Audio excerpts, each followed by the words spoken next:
Hello അസ്സാം വലൈക്കും. അപ്പോൾ വീഡിയോ എടുക്കാൻ പറ്റുന്ന മാനസികാവസ്ഥയിലൊന്നല്ല നിങ്ങൾ 2-3 ദിവസമായിട്ട് നിങ്ങൾ കാണുന്നതാണ് കേൾക്കുന്നതാണ് ടി വിയിലും വാർത്തയിലൊക്കെ ആയിട്ട് വയനാട് ദുരന്തത്തിനെ പറ്റി. അപ്പോൾ അതിൻ്റെ ഒരു ആഘാതത്തിലാണ് നമ്മളെല്ലാവരും എന്നറിയാം.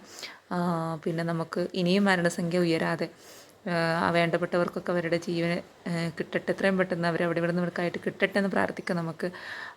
പിന്നെ കുറച്ച് മെറ്റീരിയൽസ് എത്തിയിട്ട് 2 ദിവസമായി, പക്ഷെ എടുക്കാൻ പറ്റിയ അവസ്ഥയിലായിരുന്നില്ല. 2 ബാച്ചായിട്ടാണ് മെറ്റീരിയൽസ് എത്തിയിട്ടുള്ളത്. അപ്പോൾ ഇത് എന്താ പറയുക, ഒരു ഒരു ഇടങ്ങേറ് ഉള്ള ദിവസം പോലെയാണല്ലോ കടന്നുകൊണ്ടിരിക്കുന്നത്. മഴ നമുക്ക് അനുഗ്രഹമാണ്, പക്ഷെ അത് അധികമായാൽ ഇങ്ങനത്തെയൊക്കെ ഒരു അവസ്ഥ വരുമ്പോഴാണ് നമ്മൾ അതിനേറ്റവും പഠിച്ചവനോട് ദുആ ചെയ്യാന്നല്ലാതെ നമുക്ക് ഇങ്ങനെ പരീക്ഷിക്കല്ലേ എന്ന് ഇനി പ്രാർത്ഥിക്കാം. പിന്നെ ആ വേണ്ടപ്പെട്ടവർക്കും കുറേ നമ്മൾ വീടും അല്ലാതെയും അവരുടെ ജീവനുകളും എത്ര മൃതദേഹങ്ങളാണ് അവിടുന്ന് കിട്ടുന്നത്. നമുക്ക് തന്നെ കണ്ണീര് എന്താ പറയുക, നമുക്ക് അവനാന് പറ്റണ പോലെ തന്നെയാണ് ഇതൊക്കെ. അപ്പോൾ കുറച്ച് മെറ്റീരിയൽസൊക്കെ എത്തിയിട്ടുണ്ട്. അപ്പോൾ ഡീറ്റെയിൽസ് വീഡിയോ ഒക്കെ ഞാൻ ആക്കം പോലെ അപ്ലോഡ് ആക്കുന്നതാണ് കേട്ടോ.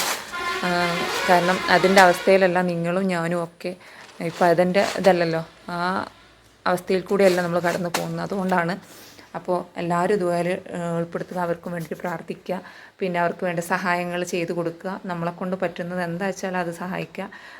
പറ്റുന്നവർ, എല്ലാവരും നല്ല പറ്റുന്നവർ എന്താണെന്നുള്ളത് അവരെ സഹായിക്കുക. പിന്നെന്താ പറയുക, ഇത് പറയാൻ വേണ്ടിയിട്ട് തന്നെയാണ് കുറച്ച് ദിവസമായി വീഡിയോ അപ്ലോഡ് ആക്കിയിട്ട്. ഈ മഴ കാരണം പിന്നെ നമ്മൾ ഓരോ ദുരന്തങ്ങൾ കേൾക്കുമ്പോൾ അവനാന് എന്തായിരിക്കും അവസ്ഥ എന്നല്ല, നിങ്ങളെ മനസ്സ് തന്നെയാണ് ഞാനും എനിക്കും. അപ്പോൾ നമുക്ക് ഇതല്ലല്ലോ വലുത്, അവരുടെ ജീവനുകളല്ലേ. നമ്മളെ കൊണ്ട് ചെയ്യാൻ പറ്റുന്നത് അവർക്ക് വേണ്ടി പ്രാർത്ഥിക്കുക എന്നുള്ളൂ. അല്ലാതെ നമ്മളെ കൊണ്ട് എന്താ ചെയ്യാൻ പറ്റുന്നതൊക്കെ ചെയ്യാം. ഓക്കേ.